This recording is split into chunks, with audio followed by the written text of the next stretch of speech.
O Sudeste pode ser uma região decisiva no segundo turno das eleições. Bolsonaro ele ganhou em São Paulo, no Rio de Janeiro e no Espírito Santo, enquanto Lula teve mais votos em Minas Gerais. Quem te conhece não esquece jamais. O total de abstenções no Sudeste só no primeiro turno foi de quase 15 milhões de eleitores, o equivalente a 22% de pessoas aptas a votar não compareceram às urnas. Bolsonaro venceu em 7 dos 10 estados onde mais pessoas deixaram de votar.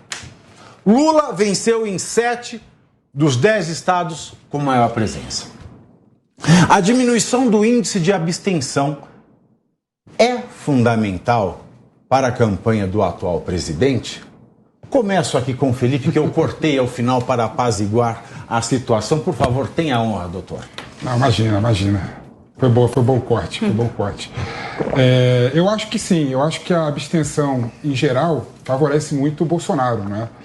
Inclusive, quando foram fazer os cortes da abstenção, ele capta mais a classe C, D e E, né? D e E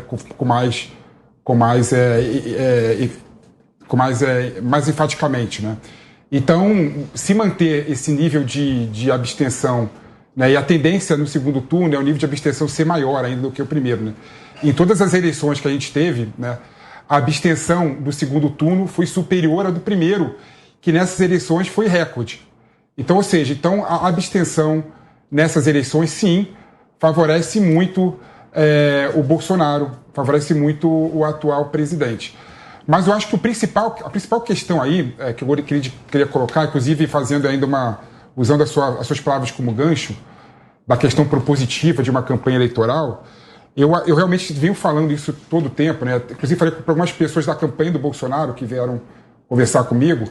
Eu acho que o discurso, né, do presidente e do Bolsonaro nessas eleições, até para mudar o voto do Sudeste também, né, aumentar o voto dele, ganhar em Minas Gerais, ele tem que parar com esse discurso da corrupção, né? A pauta anticorrupção é uma pauta importante. Eu não sou contra o combate à corrupção, é uma pauta importante. Mas essa pauta, ele já captou na votação essas pessoas, não é? E essa pauta, ela pega muito mais as pessoas dos grandes centros urbanos, né, do que as pessoas das cidades menores do interior, do São Paulo ou do Brasil, né? Então, acho que o Bolsonaro tem que... Que debate ele iria trazer nesse lugar? Então, Arroz, feijão e picanha, como disse o Paulo Matias. O Bolsonaro tem que começar a falar da proposta dele. Ele tem que começar a falar o que ele vai fazer para pensar o Brasil pós-pandemia, não é? Ele tem que começar a colocar aqui no papel, começar a falar e discutir qualquer palavra, o que ele vai fazer para a educação. As pessoas estão preocupadas, por exemplo, porque os filhos estão com déficit de educação, porque ficaram 2 anos em casa por conta da pandemia. O que ele vai fazer para melhorar isso? Quem que é a ministra da Educação do Bolsonaro? Alguém sabe aqui que é a ministra da Educação do Bolsonaro? Vitor Godoy. Alguém sabe? Então, poucas pessoas sabem no mundo todo, no Brasil todo. Poucas pessoas sabem que é a questão da educação também é histórica, né? O que vai se fazer para recuperar, né? Saúde, por exemplo. A gente está voltando a ter pessoas morrendo com meningite no estado de São Paulo. Imagina no Brasil afora, né? Então o Brasil vai muito mal, né? O Bolsonaro tem que começar a mostrar a proposta para o Brasil. Ele tem que começar a falar para o público e para os eleitores que não querem ficar só circunscrito à questão da corrupção. Exatamente. Aí, ponto final é isso. Doutor Kobayashi, você acha que falta comunicação, por exemplo, nesse caso das pessoas morrendo por doenças tradicionais como meningite, comunicar-se melhor sobre aquilo que ele fez em prol do saneamento básico? Porque a gente sabe que o saneamento básico resolve muita coisa, inclusive a educação. Quando você não tem... E o novo marco do saneamento é maravilhoso. Exatamente. Você acha que não falta comunicação sobre isso? Não. Falta comunicação, sim. Mas não adianta falar se não for ser ouvido, né? Então as pessoas também estão muito com os ouvidos, com os olhos fechados para o que o governo quer fazer. Então a gente tem que pensar numa reconciliação do povo com o governo, seja esse governo de quem quer que seja. Então a gente precisa caminhar para uma pacificação no nosso país. E eu discordo aqui do Felipe em relação para variar um pouquinho. Não, mas é em relação à estratégia. Se eu fosse estrategista do Bolsonaro, pelo contrário, eu iria conclamar a população a ir votar. Sim, por quê? Porque nos 7 estados, como você noticiou, Thiago, nos 7 estados com maior número de abstenção, foram os estados que votaram no Bolsonaro. Então, provavelmente, uma questão de probabilidade, esses não votos, essas pessoas que deixaram de votar, se fossem votar, votariam em maior parte no Bolsonaro. Ao contrário, votei no Lula. Mas aí é óbvio que vai no Lula. Eu estou falando de um exemplo, por exemplo, os 7 estados com maior presença foram os estados em que o Lula ganhou. Será que essas pessoas que não foram votar também não seguiriam? Mas a percentual é igual, 22,5%, 22,8%. Não, eu acho que então você racha no meio, não tem maior. Não é. A maioria das pessoas que deixam de votar são cuidado, que até a Márcia Sensitiva errou. Tá? Toma cuidado com esse tipo de previsão, que ela foi cancelada porque ela errou a previsão das eleições. Não dá para fazer campanha para ninguém votar, isso é errado, é antidemocrático. Mas dá para não falar nada. O fato é que a abstenção favorece o Bolsonaro. A gente teve uma abstenção de 15 milhões de eleitores. É muita gente. Essas eleições poderiam ter um resultado totalmente diferente se essas pessoas votassem. 15 milhões aqui no Sudeste. 15 milhões no Sudeste, exato, que é um lugar onde o Bolsonaro tem ganhado, com exceção de Minas Gerais, e que Minas Gerais, a gente sabe, é uma incógnita agora no segundo turno. Tudo depende da campanha. O apoio do Zema, doutora Beatriz, qual é o peso do apoio? Porque Minas Gerais é uma maquete, né? Sempre se fala que o resultado de Minas Gerais reflete o resultado da eleição, né, o resultado nacional. Como é que esse apoio do Zema vai funcionar, se é que vai funcionar? Então, Minas Gerais é o que eu falei, né? Foi uma anomalia política o que aconteceu ali, porque o Zema reeleito com ampla aprovação em primeiro turno ainda por cima. O Nicolas. Exato, o Nicolas também foi um dos mais votados, né? Então, assim, você não entende... Foi o mais votado do país. mais votado do país, né?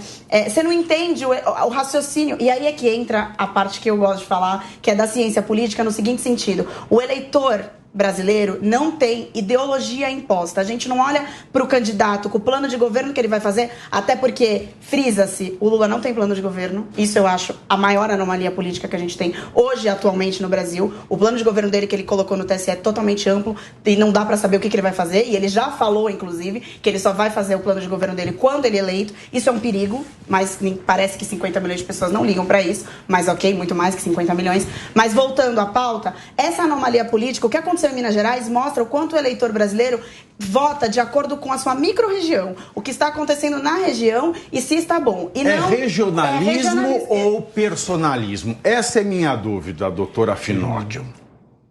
O brasileiro, ele é complicada essa dúvida. Em geral, personalista ou regionalista? Eu acho que ele é mais personalista, tá? É que eu acho que no caso de Minas Gerais, dessa vez, foi mais regionalismo. Porque Minas Gerais teve aí diversos fatores avançados, até porque o Zema é o que, de fato, a grande direita não bolsonarista quer, que é o desenvolvimento econômico através de menos intervenção estatal, um Estado atuante mínimo no que tem que atuar e não na intervenção total, como o Lula defende, um Estado forte, o aparelhamento das estatais, etc, etc, etc. Agora, como que o mesmo Estado que tem como ideologia um Zema coloca o Lula ali? Então, esse apoio do Zema é muito importante para o candidato Bolsonaro. Agora, se isso vai fazer diferença pela eleição, como estratégia de campanha, se eu fosse estrategista do Bolsonaro, só para eu dar o meu pitaco aqui, eu não focaria no Nordeste, eu focaria justamente no Sudeste e principalmente em Minas Gerais. Eu estaria com total apoio em Minas Gerais, porque é muito mais fácil você trazer essa correlação entre políticas públicas do Zema com o que, de fato, todas as reformas que tentaram, por exemplo, a reforma tributária, que tem a 45, a 110 e parou, a reforma administrativa, com o que o Zema faz em Minas Gerais, do que se você trouxer outro tipo de política então lá no Nordeste. Parar de nos preocupar com o Nordeste. Essa fala... Politicamente é um erro absurdo. É um erro para nossa aqui influencer, né? Porque a vida do influencer é essa. Se você diminuir o público, acaba. Game over. Game over. O que é mais interessante? Ele pode ignorar? Ele tem que conciliar ou ele tem que ter foco total aqui no Sudeste? Eu acho que focar no Sudeste seria bom, mas eu acho que... Eu não sei se focar em uma única região funcionaria bem. Eu acho que seria interessante abranger o discurso para o país inteiro, porque todas as regiões tiveram taxas de abstenção muito altas.